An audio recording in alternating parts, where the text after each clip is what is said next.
ರಾಜ್ಯಾದ್ಯಂತ ಈ ಆರ್ಥಿಕ ಶೈಕ್ಷಣಿಕ ಸಮೀಕ್ಷೆ ವಿಪರೀತ ಜೋರಾಗಿ ನಡೀತಾ ಇದೆ. ಇವತ್ತು ಸಿದ್ದರಾಮಯ್ಯ ಅವರ ನಿವಾಸದಲ್ಲಿ ಸಮೀಕ್ಷಾದಾರರಿಂದ ಸರ್ವೆ ಆಯಿತು. ಅಧಿಕಾರಿಗಳ ಟೀಮ್ ಸಿದ್ದರಾಮಯ್ಯ ಅವರ ಮನೆಯಲ್ಲಿ ಸಮೀಕ್ಷೆಯನ್ನ ಮಾಡಿದ್ದಾರೆ. ಅವರು ಪ್ರಶ್ನೆಗಳನ್ನ ಕೇಳಿದ್ರು ಸಮೀಕ್ಷೆದಾರರು, ಸಿದ್ದರಾಮಯ್ಯ ಉತ್ತರವನ್ನ ಕೊಟ್ಟಿದ್ದಾರೆ. ಸರ್ವೆ ವೇಳೆ ವಿನಯದಿಂದಲೇ ಮಾಹಿತಿಯನ್ನು ಕೊಟ್ಟಿದ್ದಾರೆ ಮುಖ್ಯಮಂತ್ರಿಗಳು. ಅವರ ಆಶಯದಂತೆ ಆಗ್ತಾ ಇದೆ, ವಿನಯದಿಂದ ಕೊಡಲೇಬೇಕು, ಕೊಟ್ಟಿದ್ದಾರೆ. ಮನೆಗೆ ಬರ್ತಾ ಇದ್ದಂತೆ ಅವ್ರು ಕೇಳಿದಂತಹ ಎಲ್ಲ ಪ್ರಶ್ನೆಗೂ ಸಿದ್ದರಾಮಯ್ಯ ಉತ್ತರ ಕೊಟ್ಟಿದ್ದಾರೆ. ಉತ್ತರ ಕೊಡದೆ ರೆಸ್ಪಾಂಡ್ ಮಾಡದಲ್ಲೇ ಇರುವಂತಹ ಕೆಲ ಪ್ರಕರಣಗಳು ಕೂಡ ಆಗಿದೆ. ಬೆಳಗ್ಗೆ 2 ಇನ್ಸಿಡೆಂಟ್ಗಳನ್ನು ನಿಮ್ಮ ಗಮನಕ್ಕೆ ತಂದಿದ್ವಿ. ಇವತ್ತು ಸಿದ್ದರಾಮಯ್ಯ ಅವರ ನಿವಾಸಕ್ಕೆ ಹೋಗಿದ್ದಾರೆ.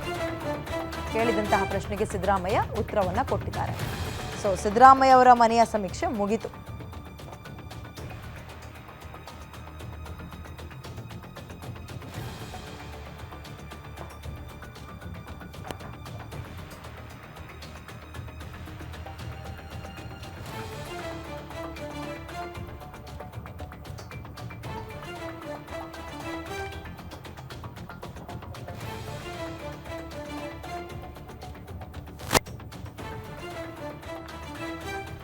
ಓಕೆ, ಇದೀಗ ಆರ್ಥಿಕ ಶೈಕ್ಷಣಿಕ ಸಮೀಕ್ಷೆ ರಾಜ್ಯಾದ್ಯಂತ ಮುಂದುವರಿತಾ ಸಮಯ ಸಾಕಾಗಿಲ್ಲ ಅಂತ ಅದು ಈಗ ಎಕ್ಸ್ಟೆಂಡ್ ಕೂಡ ಆಗಿದೆ. ಆ ಬೆನ್ನಲ್ಲೇ ಇವತ್ತು ಸಿದ್ದರಾಮಯ್ಯ ಅವರ ನಿವಾಸಕ್ಕೆ ಸಮೀಕ್ಷಾದಾರರು ಹೋಗಿ ಸಮೀಕ್ಷೆಯನ್ನು ಮಾಡ್ಕೊಂಡು ಬಂದಿದ್ದಾರೆ. ಯಾವ ಜಾತಿ, ಯಾವ ಧರ್ಮ, ನಿಮ್ಮನೇಲಿ ಸಾಮಾನ್ಯವಾಗಿ ನಮ್ಗಳಿಗೆ ಕೇಳಿರೋ ಪ್ರಶ್ನೆ, ಕುರಿ ಕೋಳಿ ಜೊತೆಗೆ ಆಸ್ತಿ ಎಷ್ಟಿದೆ, ಒಡವೆ ಎಷ್ಟಿದೆ, ಮನೆಯಲ್ಲಿರುವಂತಹ ಉಪಕರಣಗಳೇನು, ಎಷ್ಟು ಜನ ಕೆಲಸ ಮಾಡ್ತೀರಿ, ಏನು ಎತ್ತ, ಒಟ್ಟು 60ರಿಂದ 65 ಪ್ರಶ್ನೆಗಳನ್ನು ರೆಡಿ ಮಾಡ್ಕೊಂಡಿರ್ತಾರೆ.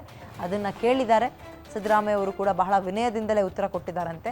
ಸೊ ಸಿದ್ದರಾಮಯ್ಯ ಅವರ ಮನೆಯ ಸಮೀಕ್ಷೆ ಮುಗಿತು. ಡಿ ಕೆ ಶಿವಕುಮಾರ್ ಅವ್ರದ್ದು ಆಗಿತ್ತು. ಅವರು ನೇರವಾಗಿ ಹೇಳಿದರು ಕೆಲವೊಂದು ಪ್ರಶ್ನೆಗಳಿಗೆ ನಾನು ಕೊಡಲ್ಲ ಉತ್ತರ ಇದಕ್ಕೆ ಅಂತ. ಅಲ್ಲಿ ಹಾಗಾಗಿತ್ತು, ಉತ್ತರ ಕೊಡಲ್ಲ ಅಂದಿದ್ರು D K Shivakumar.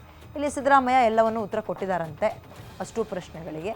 So CM ನಿವಾಸದಲ್ಲಾಗಿರೋ ಸಮೀಕ್ಷೆಯ ಚಿತ್ರಣವನ್ನು ಗಮನಿಸ್ತಾ ಇದ್ದೀವಿ.